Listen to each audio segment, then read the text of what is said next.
오늘의 데일리 뉴스레터에 오신 것을 환영합니다. 1. 한국의 깜짝 중대 결단에 미국 진짜 큰일 났다.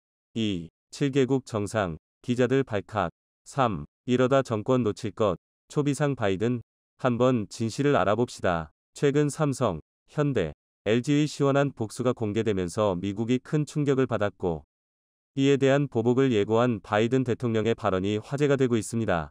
미국은 지금까지 한국 기업들에게 수십조 원의 투자를 유도한 뒤 약속보다 적은 보조금을 주거나 조건을 불리하게 만들어 한국 기업들을 억압해왔습니다.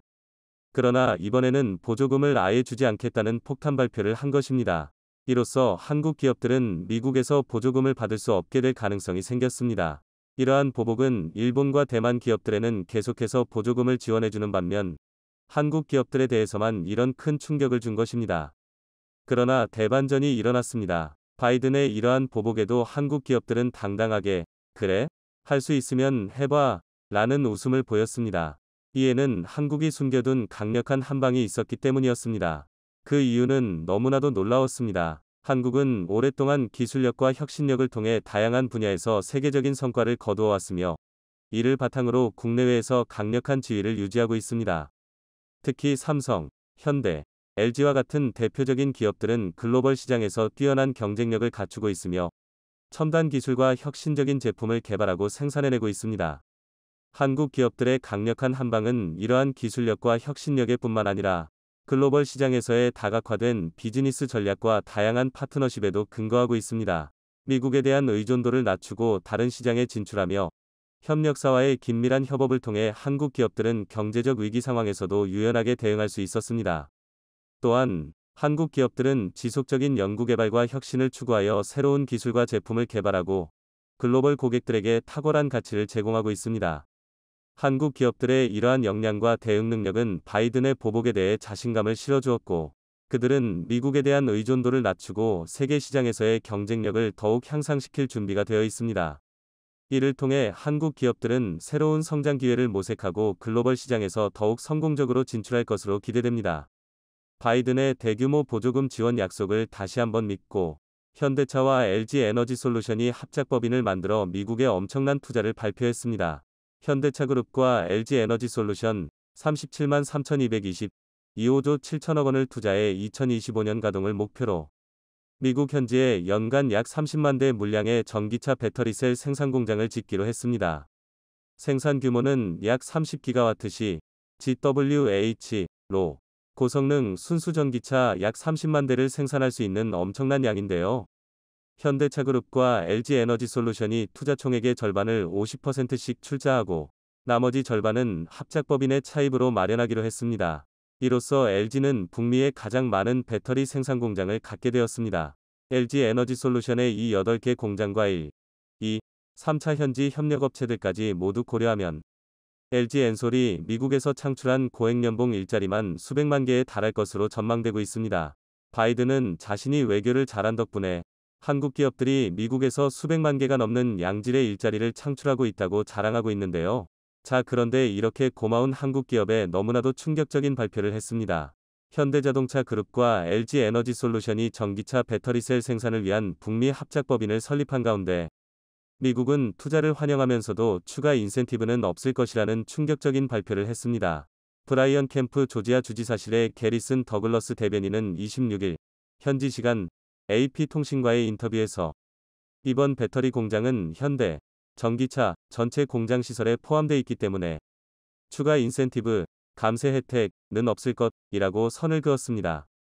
너무나 황당한 소리죠. 그는 이번 배터리 공장에 투자될 43억 달러, 약 5조 7천억 원은 이미 투자가 확정된 55억 달러, 약 7조 2천억 원의 일부이기 때문이라고 덧붙였습니다.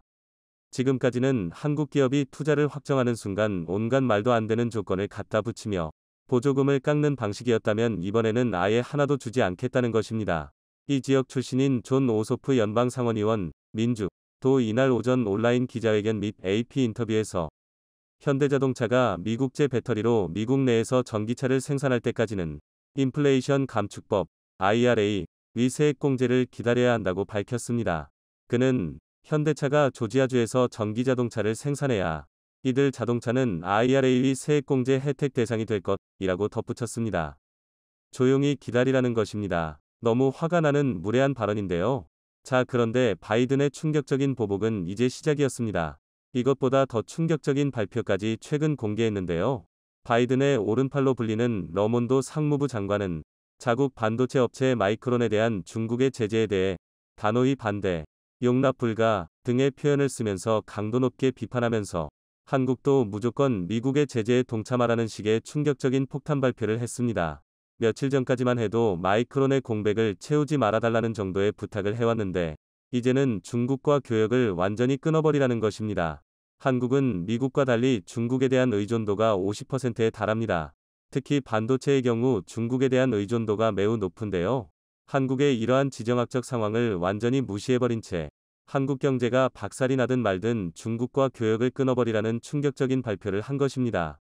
바이든은 중국의 마이크론 제재에 대해서 이것은 사실에 근거하지 않고 미국 기업 한 곳을 겨냥한 것이라면서 미국은 단호히 반대한다 라고 밝혔다고 블룸버그 통신 등이 보도했습니다.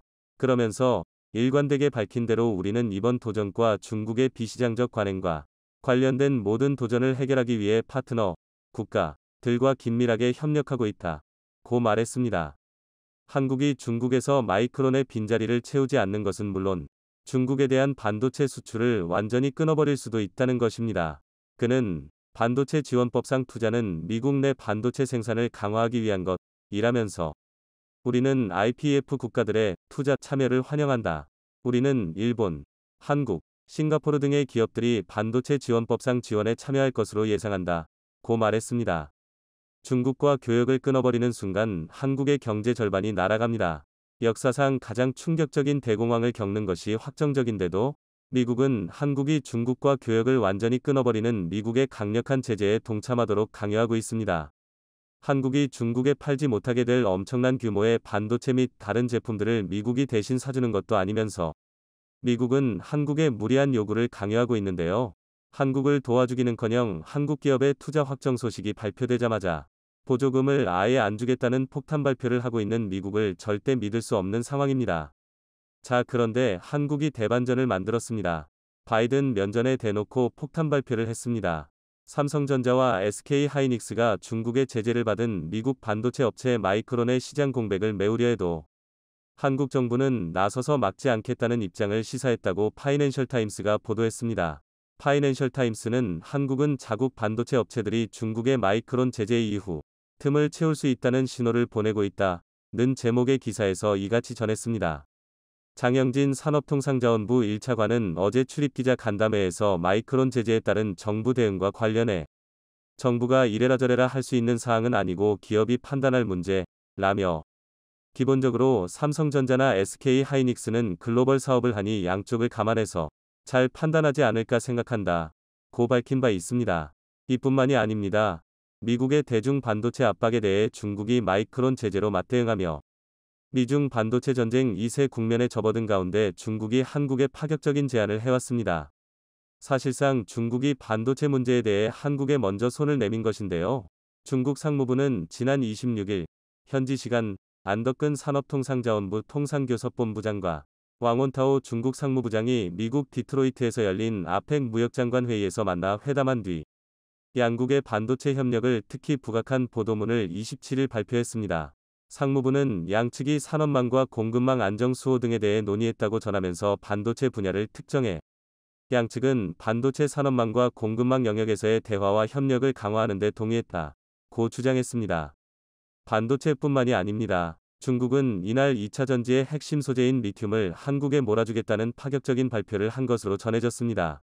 중국산 배터리는 한국산보다 훨씬 성능이 떨어져 전혀 위협이 되고 있지 않지만 2차 전지를 만드는 데 가장 중요한 소재인 리튬은 중국이 싹쓸이해버렸습니다. 중국이 개발도상국 광산들을 잇따라 사들이면서 세계 리튬 매장량의 3분의 1을 손에 넣을 수 있다는 전망이 나왔습니다. 25일 월스트리트저널 WSJ.은 중국이 정치적으로 불안정한 국가들 위주로 수십억 달러를 써가며 리튬 광산을 매입하고 있다고 보도했습니다. 지금 같은 추세라면 중국은 2025년까지 세계 리튬 광산 생산 능력의 3분의 1을 확보할 수 있다고 WSJ는 내다봤습니다. 리튬은 전기 자동차와 스마트폰의 전원을 공급하는 리튬이온 배터리 소재입니다. 컨설팅 회사 벤치마크 미네랄 인텔리전스에 따르면 2030년 말까지 세계적으로 약 30만 톤 수요 부족에 직면할 것으로 관측했습니다. 중국은 미국 등 서방과 긴장으로 공급망 위협을 느낀 나머지 세계 각지 리튬 광산 매입에 나섰습니다. 실제 세계 최대의 리튬 광산을 보유한 캐나다와 호주는 최근 국가 안보 문제를 이유로 중국의 신규 투자를 차단했습니다. 컨설팅 회사 리스타드 에너지와 벤치마크 데이터를 보면 지난 2년간 중국 기업들은 남미와 아프리카에서 약 20개의 리튬 광산 지분을 취득하는 데 45억 달러를 썼습니다. 투자 대상국은 테러로 인한 안보 위협에 직면한 말리, 나이지리아는 물론 자원 통제를 강화하는 짐바브웨, 멕시코, 칠레도 포함됐습니다. 중국이 투자비를 날릴 수 있는 위험을 감수하면서까지 무리수를 두자 시진핑 주석까지 나서서 우려를 표하는 지경입니다. 시 주석은 3월 양회 전국인민대표대회 전국인민정치협상회의에서 광산에 투자하기 전에 현지 사정부터 잘 알아보라고 했을 정도입니다. 시 주석은 중국 최대 배터리 제조사 CATL 로빈정 회장에게 대놓고 자신을 천하무적이라고 생각하고 돌격하는 행동을 삼가라고 말했습니다. 하지만 이렇게 무리한 투자를 하면서까지 리튬 광산을 싹쓸이한 중국과 적이 되면 리튬이 없어서 배터리를 만들 수 없게 됩니다.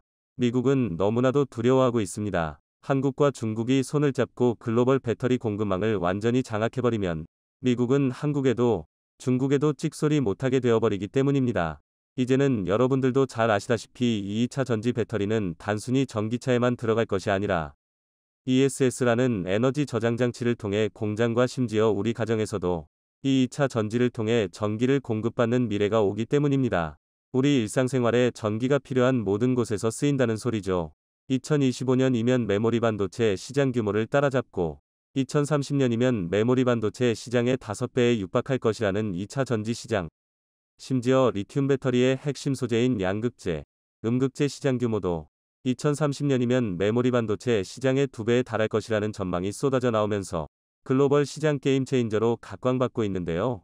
지구 역사상 가장 큰 규모의 2차 전지 시장을 한국과 중국이 손을 잡으면서 완전히 싹쓸이하게 되는 대반전의 그림이 만들어졌습니다.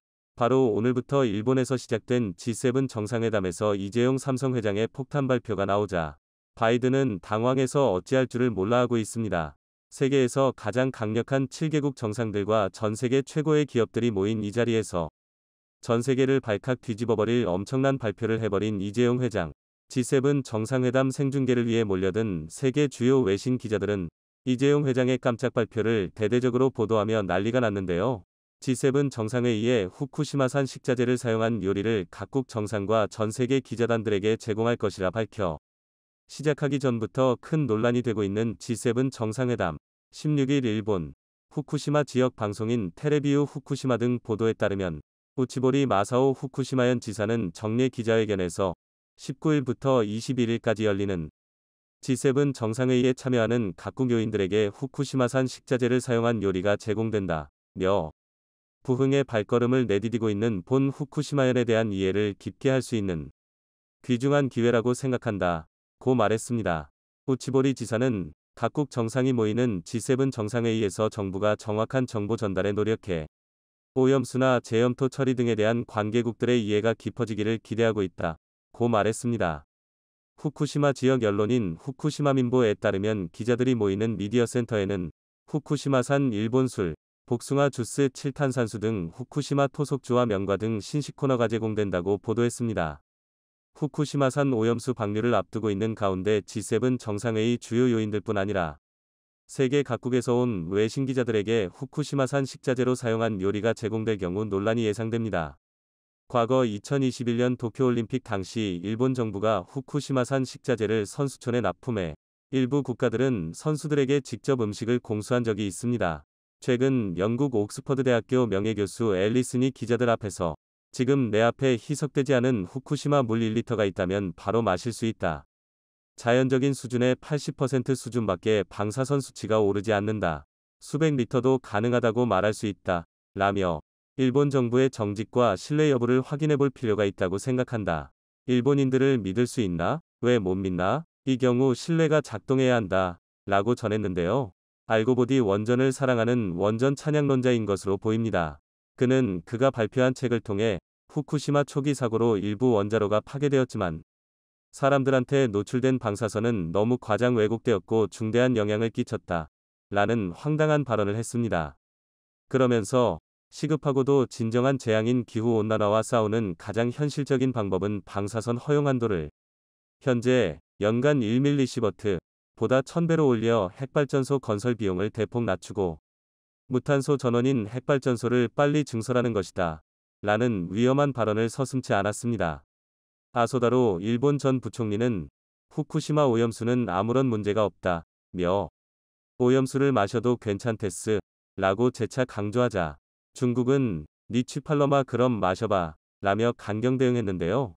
이제 G7 정상들과 세계 주요 외신 기자들이 후쿠시마 오염수에 더해 후쿠시마 음식을 2박 3일 동안 실컷 먹어야 하게 생겼습니다.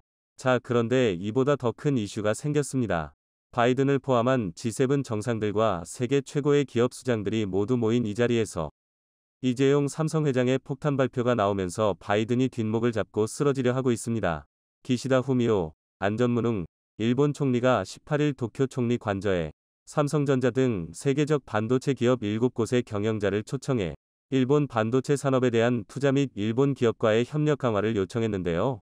바이든이 삼성에 제시한 것보다 압도적으로 높은 보조금뿐만 아니라 온갖 특혜들을 약속하며 일본 투자를 제안했습니다. 미국에 올인하려 했던 삼성전자는 최근 갑자기 방향을 바꿔버렸습니다. 바이든이 그토록 자랑했던 삼성의 R&D 센터는 미국이 아닌 일본에 지어질 것으로 보입니다. R&D 센터는 공장과 달리 박사 이상의 고급 인력을 대규모로 채용하기 때문에 고용의 질이 대폭 올라가고 민감한 기밀 정보가 있기 때문에 아주 중요하게 여겨지고 있는데 삼성전자가 일본의 반도체 개발 거점을 구축할 계획이라는 파격적인 소식이 전해졌는데요. 반도체 제조 강국인 한국과 소재 부품 장비 강자인 일본의 시너지를 노린 것으로 보입니다. 그동안 바이든이 수십조 원의 보조금을 앞세워 삼성이 미국의 공장과 R&D 센터를 짓도록 유도했지만 수차례 뒤통수를 맞으면서 파격적인 결단을 내린 것입니다. 일본 니혼게이자이 신문 니케이은 14일 삼성전자가 천문학적인 돈을 투자해 일본 요코하마에 첨단 반도체 디바이스 시제품 라인을 만든다고 보도했습니다. 이 시설은 삼성전자의 기존 연구, 개발, R&D 연구소가 있는 요코하마에 건설될 것으로 알려졌습니다. 삼성전자는 지난 3월 일본에 산재한 R&D 조직을 묶어 디바이스 솔루션 리서치 저펜 DSRJ를 출범했습니다. 시설은 연말에 정비를 시작해 2025년 가동을 목표로 한다고 니케이는 전했습니다. 삼성이 이렇게 미국 대신 일본에 투자하는 과감한 결단을 내리자 다른 글로벌 기업들도 탈미국에 힘을 주고 있습니다. 바이든이 말도 안 되는 요구를 하고 있다며 맹비난한 TSMC 회장도 삼성전자를 따라 일본의 두 번째 생산 공장과 R&D 센터를 검토한다는 폭탄 발표를 했습니다. 미국 투자를 대폭 줄일 수밖에 없는 결정인데요. 일본 정부는 TSMC가 지난해 4월 착공한 첫 공장 건설 비용의 절반인 4,760억엔 보조금을 지원했고 이번에 두 번째 공장과 R&D 센터까지 지으면 미국보다 훨씬 더 많이 지원한다고 밝혔습니다. 미국과 일본은 USJTA라고 해서 아주 강력한 미일 무역협정을 맺었습니다. 일각에서는 FTA보다 훨씬 더 강력하다고 말하고 있는데요. 이 계약 때문에 미국은 일본에서 생산되어 미국으로 수출되는 제품에 대해서 아무런 차별 조치도 할 수 없습니다. 미국에서 생산되는 제품과 같은 취급을 해야 하죠. 때문에 삼성과 TSMC가 미국이 아닌 일본에 공장을 지어 반도체를 생산해 미국으로 수출해도 바이든은 아무런 조치도 취할 수 없는 것이죠. 이에 미국 언론들은 바이든이 삼성과 TSMC를 미국에서 쫓아냈다 라며 역대 최악의 경제 대통령이라 비판했습니다. 세계 최고의 부자 머스크도 바이든을 비판했습니다. 바이든 때문에 세계 경제가 망해버렸다는 파격적인 선언을 했습니다. 머스크는 앞으로 12개월가량 어려운 경제 여건이 지속될 것이며 많은 기업이 파산할 것이라는 다소 충격적인 발표를 했습니다. 또한 머스크는 바이든은 사람 모양의 축축한 양말 꼭두각시 라며 미국 대중을 바보 취급하고 있다. 바이든을 투표로 몰아내자 라고 맹비난했습니다. 그러자 조 바이든 미국 대통령은 기자회견에서 일론 머스크 테슬라 최고 경영자 CEO가 다른 나라와 어떤 관계가 있는지를 살펴볼 필요가 있다고 밝혔다고 CNBC 등 외신들이 보도했습니다. 이 같은 발언은 일론 머스크가 미국 국가 안보에 위협이 된다고 생각하는지 머스크가 다른 나라 정부의 도움을 받아 트위터를 사고 미국을 위협하는지 조사해야 한다는 충격적인 발표를 했습니다. 테슬라가 미국 대신 중국의 대규모 투자를 감행하면서 바이든이 대통령의 권한으로 테슬라 CEO를 위협하는 분위기인데요. 자, 그런데 삼성을 비롯한 글로벌 기업들도 최근 미국을 벗어나 일본과 중국 등 아시아국에 투자를 선회하는 움직임을 보이고 있습니다.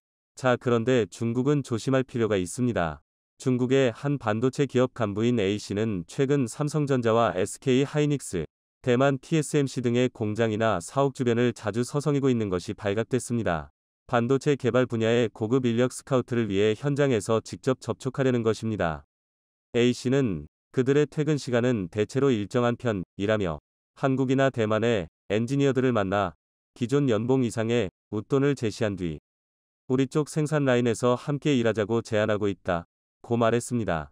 영국 파이낸셜 타임스 FT는 17일 이 같은 풍경을 전하면서 반도체와 전기자동차 배터리, 디스플레이 등 첨단 기술 영역에서 한국의 전문 지식을 축적하려는 중국의 조직적 활동이 강화하고 있다고 보도했습니다. 중국으로의 기술 유출 방지를 위한 한국의 대응 강도도 거세지고 있다는 게 신문의 진단입니다. FT에 따르면 과거 중국의 해외 인력 영입 방식은 주로 미국 기업에서 근무하는 중국계 또는 중국인을 포섭하는 방식으로 이뤄졌습니다. 또는 미국 등의 헤드헌팅 회사를 설립, 조건이 맞는 인력을 정식 채용하기도 했습니다. 하지만 미국의 거듭된 중국 제재로 상황이 바뀌었습니다. 중국 파운드리, 반도체 위탁 생산 업체의 한 헤드헌터는 FT에 미국의 새로운 제재로 미국에서 교육받았거나 취업한 인력을 채용하는 게 매우 까다로워졌다며 한국과 일본, 유럽이 인재풀이 대체 공간이 됐다고 전했습니다. 지난해 8월 반도체 지원법, 칩스법 발효 등을 비롯해 미국이 중국 반도체 산업에 대한 전방위 압박에 나서면서 미국 인력 영입이 힘들어지자 중국 기업들이 한국 등으로 눈을 돌리고 있다는 얘기입니다. 실제 중국의 움직임은 꽤 적극적입니다. 한국 반도체 기업 공장이나 사옥 앞에서 이른바 뻗치기를 하다가 퇴근 중인 직원들에게 접근해 이직 제안을 하는 건 기본입니다. 기존 연봉의 3터부터 4배에 달하는 파격적 급여를 제시하기도 하는 것으로 알려졌습니다. 아니나 다를까 또 삼성전자 직원이 반도체 핵심 기술을 유출한 사건이 발생했습니다. 17일 업계에 따르면 삼성전자 디바이스 솔루션 DS 부문은 최근 핵심 기술이 포함된 자료를 유출한 혐의로 엔지니어 A씨를 해고 조치하고 국가기관에 수사를 의뢰했는데요. 또 중국이 뒷배인 것으로 추정되고 있습니다. 최근 미국 인플레이션 감축 법안 IRA가 통과되자 이는 한미동맹 이후 사상 최대의 뒤통수가 되었다며 우리나라 정치권과 경제 관계자는 물론 미국 측 관계자들도 우려를 표명하고 있습니다. 바이든 정부의 지지율 인상을 목적으로 하는 인플레 감축법 IRA로 인해 바이든 대통령은 중간선거에서 좋은 결과를 낼 수도 있겠지만 최종적으로는 바이든 정권의 연임에 부정적인 결과를 가져오고 정권 재창출에 실패할 것이라는 분석이 나와 역사에 남을 정치적 악수가 될 수도 있다는 전망이 나오고 있습니다. 특히 이번 법안으로 인해 대규모 일자리 창출에 제동이 걸린 조지아주에서 바이든 정권에 대한 반발이 심한 상황인데요. 궁지에 몰린 현대기아 자동차가 미국 내 투자를 철회하거나 규모를 줄이며 캐나다 혹은 멕시코로 가게 될 수도 있다는 관측이 나오고 있습니다. 실제로 캐나다와 멕시코에서는 한국을 향해 천문학적인 보조금을 줄 테니 자국 내 공장을 지어달라고 요청하는 상황인데요. 관련 소식을 자세히 알아보겠습니다. 경제학적으로 봤을 때 미국 제조업에 투자를 하는 것은 기업에게 굉장히 불리한 결정이라는 것이 대다수 경제 전문가들의 주장입니다. 자타공인 세계 1위 선진국인 미국은 인건비가 매우 높고 환경 규제도 심해 공장을 기반으로 한 제조업을 운영하기엔 상당히 불리한 국가일 수밖에 없는데요. 그럼에도 이런 단점을 상쇄할 만한 인센티브를 받는다면 세계 1위이자 세계 최대 규모 시장을 보유한 미국에서 안정적으로 기업 활동을 보장받는다는 장점이 존재합니다. 현대기아 자동차는 올해 5월 조지아주에 전기차 공장을 건설하는 대가로 2조 4천억 원에 달하는 사상 최대 인센티브를 지급받기로 하는 등 역대급 계약을 성사시켰습니다. 조지아주는 현대기아차 공장을 유치하기 위해 공장과 연결되는 발전소 용지와 전용 도로 건설은 물론 건설 장비 사용료까지 지원하기로 결정했으며 이렇게 제공되는 산업용 부지는 대략 10제곱킬로미터, 평방킬로미터로 서울시 중구의 크기인 9제곱킬로미터, 평방킬로미터 보다 큰 면적을 제공받았습니다. 사회 인프라 시설뿐만 아니라 6,500억 원에 달하는 재산세 감면과 일자리 창출을 대가로 하는 3천억 원의 세금 감면도 제공되며 5%대의 세계 최저 법인세를 통해 장기적인 기업 활동을 지원하고 있습니다. 우리나라의 법인세는 최고 25%에 달하는 걸 감안하면 조지아주의 기업 친화 혜택은 굉장히 매력적인데요. 이렇게 다양한 혜택을 제공한 결과 한국의 현대자동차 공장과 기아자동차 공장 그리고 SK온이 전기차용 배터리 공장 등 한국의 자동차와 배터리 관련 기업들 120여 곳이 미국의 조지아주로 진출한 상태입니다. 이렇게 한국 기업으로부터 창출되는 조지아주의 일자리는 5만 개가 넘으며 이들의 부양가족을 합칠 경우 대략 20만 명의 조지아주 시민들이 한국 기업으로부터 혜택을 받고 있는 상황입니다. 그런데 바이든 정부의 IRA 법안으로 인해 조지아주에선 자신들의 이익이 침해당한다며 강력한 불만을 나타내고 있고 현대차와 연합을 구축해 바이든 행정부에 정면으로 대응한다는 소식이 알려졌습니다. 조지아 주정부는 9월 15일 성명을 통해 IRA 법안의 재검토를 공식적으로 요구하며 한국 기업들에게 적용되는 불이익을 철회하라는 입장입니다. IRA 법안으로 인해 보조금이 제외된 한국의 전기차가 미국 현지에서 영향력이 감소한다면 장기적으로 현대기아 자동차의 미국 내 판매량이 줄어들 것으로 전망되고 현대기아 자동차의 판매량이 줄어들게 되면 조지아주의 현대기아 공장은 생산량을 줄이거나 최악의 경우엔 공장 폐쇄 등 문을 닫게 되어 조지아 시민들의 일자리와 경제에 돌이킬 수 없는 타격을 받는다는 입장입니다. 이는 과거에 잘나가던 미국의 디트로이트 도시가 몰락했던 사례와 정확하게 일치하는데요. 미국의 3대 자동차 업체로 불리는 포드와 제너럴 모터스 그리고 크라이슬러는 오래전부 이 디트로이트의 자동차 공장을 운영해왔지만 미국 자동차 판매량이 줄어들면서 공장들이 문을 닫게 되자 디트로이트엔 실업자가 넘쳐나게 되고 완전히 몰락한 유령 도시가 되었다는 것입니다. 특히 디트로이트시의 재정도 급감하여 미지급 채무액이 200억 달러, 우리 돈 28조 원 수준에 달이 사실상 파산한 상태였고 거리에 신호등에 불을 켤 전기조차 없었을 정도입니다. 수십만 명의 실업자들이 생겨났으며 이들은 새로운 일자리를 찾아 다른 지역으로 떠나 도시를 더욱 황폐하게 만들었는데요. 이런 결과는 자동차 기업들이 제조 공장을 닫은 지 불과 3년 만에 발생한 결과로 정부에서 손 쓸 새도 없이 도시가 파산했다는 것입니다.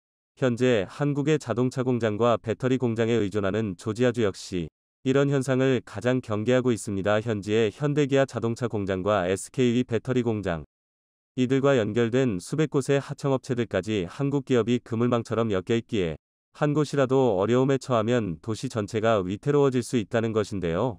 조지아주 관계자의 발언에 따르면 IRA 법안으로 현대기아의 북미 사업이 위축될 경우 아직 착공도 하지 않은 전기차 공장 계획이 축소되거나 캐나다 또는 멕시코에게 일자리를 빼앗길 수 있다는 우려를 표명했습니다. 브라이언 캠프 조지아 주지사 역시 IRA 법과 관련이 조지아주 정부는 문제를 정확히 인식하고 있으며 조지아주의 현대차 공장이 완공되기까지 최대 2년가량의 유예기간을 주자는 제안을 바이든 행정부에게 요구하고 있습니다. 그런데 문제는 조지아주 시민들의 반응입니다. 그동안 지역 내 경제와 일자리를 책임지던 한국 기업을 겨냥한 IRA 법안 통과로 인해 바이든 정권에 대한 불신이 점점 커지고 있다는 것인데요. 이는 2년 뒤에 있을 바이든 대통령의 재선에 큰 악영향을 미칠 것으로 보이고 있습니다. 2년 전 바이든과 트럼프의 대선 당시 조지아주는 바이든 정권 창출의 개국공신 역할을 했습니다. 조지아주에서 바이든 후보가 아슬아슬한 차이로 승리해 결과적으로 대통령에 당선이 될 수 있었다는 것인데요. 얼마 전까지 30%대의 사상 최저 지지율을 기록하던 바이든 대통령이 이번 중간선거에서도 승리하기 위해 IRA 법안 강행이라는 무리수를 두고 있지만 이런 무리수들이 결과적으로 조지아주와 같은 핵심 지역의 반발을 일으켜 2년 뒤 대선에서 커다란 후폭풍을 가져올 것이란 전망입니다. 즉 잠깐의 지지율을 위해 개국공신 지역이 등을 돌리게 만들었고 그 결과 정권을 놓치게 될 수도 있다는 지적이 나오는데요. 조지아주가 IRA 법안을 두려워하는 진짜 이유는 따로 있습니다. 한국의 현대기아가 미국에서 불이익을 당하자 눈치 빠른 캐나다와 멕시코에선 한국 기업들을 유치하기 위해 막대한 혜택을 제한하고 있기 때문인데요. 한국이 캐나다와 멕시코에 공장을 지어도 미국의 IRA 법안에 위배되지 않으며 관련 보조금과 혜택을 모두 받을 수 있기 때문입니다. 그 근거로는 북미 자유무역협정 나프타가 있습니다. 미국, 캐나다, 멕시코, 북미 3개국은 1992년 자유무역 협정을 체결해 인구수 5억 명에 달하는 단일 시장을 구축했습니다. 미국, 캐나다, 멕시코 3국에서 제조되는 대부분의 농산물과 공산품들은 100% 무관세로 3국을 자유롭게 드나들 수 있으며 이번 IRA 법안에도 명확하게 명시되어 있습니다. 미국과 캐나다, 멕시코 3개국에서 제조된 전기차에 미국 정부가 보조금을 지급한다는 것인데요. 따라서 우리 기업들은 미국이 IRA 법안으로 불이익에 준 것에 대응하는 차원에서 인건비가 제일 비싼 미국이 아닌 캐나다나 멕시코 지역으로 공장을 옮길 수도 있다는 전망이 나오는 이유입니다. 특히 멕시코의 경우에는 인건비가 매우 저렴합니다. 미국 현지 인건비의 3분의 1 수준으로 최첨단 자동차를 생산할 수 있으며 실제로 기아 자동차가 이미 멕시코에 진출하여 연평균 수십만 개의 자동차를 생산해 멕시코 내수 판매는 물론이고 미국과 캐나다 지역으로 수출하고 있는 상황입니다. 현대자동차 입장에선 시간이 지날수록 미국 정부가 요구하는 전기차 비율이 높아지면서 내연기관 차량 생산 물량이 줄어들기 때문에 큰돈을 들여 미국 내 공장을 새로 짓는 것보단 이미 IRA 법안을 충족하는 멕시코 공장을 활용하여 기존의 내연기관 자동차 생산 라인을 조금씩 줄여 전기차 생산 라인으로 개조한 뒤에 미국에 전기차를 판매하는 게 장기적으로 더 저렴할 가능성이 있습니다. 캐나다에서도 이때를 놓치지 않고 투자를 요청하고 있습니다. 미국과 비슷하게 인건비가 높은 캐나다이지만 미국처럼 다양한 인센티브와 캐나다에 천연자원을 제공하는 방침도 검토되고 있습니다. 미국의 IRA 법안이 통과된 직후 캐나다의 제이슨 케니 총리는 무역대표단을 꾸려 한국에 방문했습니다. 주요 목적은 한국의 제조업과 에너지 분야에서 협력을 강화한다는 계획이었는데요. 8월 말 한국을 방문한 캐나다 측 대표단은 현대자동차를 방문해 친환경 차량과 전기와 수소를 비롯한 친환경 에너지 등 미래 산업을 논의한 것으로 알려졌습니다. 이어서 포스코 그룹을 방문해 전기차 배터리에 탑재되는 핵심 광물의 캐나다산을 공급하기 위한 논의에 나섰습니다. 즉 캐나다가 원하는 것은 한국의 전기차 산업과 배터리 산업 등 미래 친환경 고부가가치 산업을 캐나다 현지에 구축하기 위한 목표인데요. 캐나다는 배터리의 핵심 원재료인 리튬을 비롯한 천연자원들을 대량으로 확보하고 있어 한국의 제조업체가 필요한 원자재를 확실하게 공급이 가능하다는 것입니다. 이어서 IRA 법안으로 인해 미국에 판매할 전기차에는 북미에서 채굴한 광물이 탑재되어야 한다는 조건 역시 캐나다산 원자재를 이용하면 쉽게 달성할 수 있다는 것입니다. 캐나다가 이렇게 바쁘게 움직이는 이유가 있습니다. 미국이 공격적으로 해외 제조업체들의 투자를 받아내는 가운데 저렴한 노동력의 일자리는 멕시코에게 뺏기고 고부가 가치를 지닌 핵심 제조업들은 최대 규모 인센티브와 세금 혜택으로 미국이 가져가는 상황에 가만히 지켜만 보다간 첨단 산업과 양질의 일자리 모두 미국과 멕시코에 다 뺏기기 때문입니다. 이번 IRA에 대응해 캐나다 차원에서도 미국으로부터 소외된 제조업체들에게 미국과 비슷한 수준의 인센티브와 세금 혜택 그리고 캐나다의 풍부한 천연자원까지 제공하는 것을 검토 중인 상황입니다. 미국 정부의 현대차에 대한 불이익 조치는 지금 당장 현대자동차 그룹에 치명적인 영향을 주진 않겠지만 차후에 공장 확장이나 신규 투자 등 조지아주가 가져갈 긍정적인 경제 효과마저 감소시킵니다. 한국의 현대기아 자동차 기업은 2022년 올해 글로벌 판매량 3위를 달성할 정도로 세계적인 완성차 업체로 성장했습니다. 이에 미국 정부마저 한국 기업의 성장을 견제하는 것은 물론이고 세계 각지에서 한국 기업의 신규 투자를 추진할 정도로 국제적인 영향력이 커진 상황입니다. 이런 고비를 현명하게 잘 넘겨야 한국 기업이 세계적으로 더욱 발전하는 계기가 될 것입니다. 이번 소식에 시청자 여러분들은 어떻게 생각하시나요?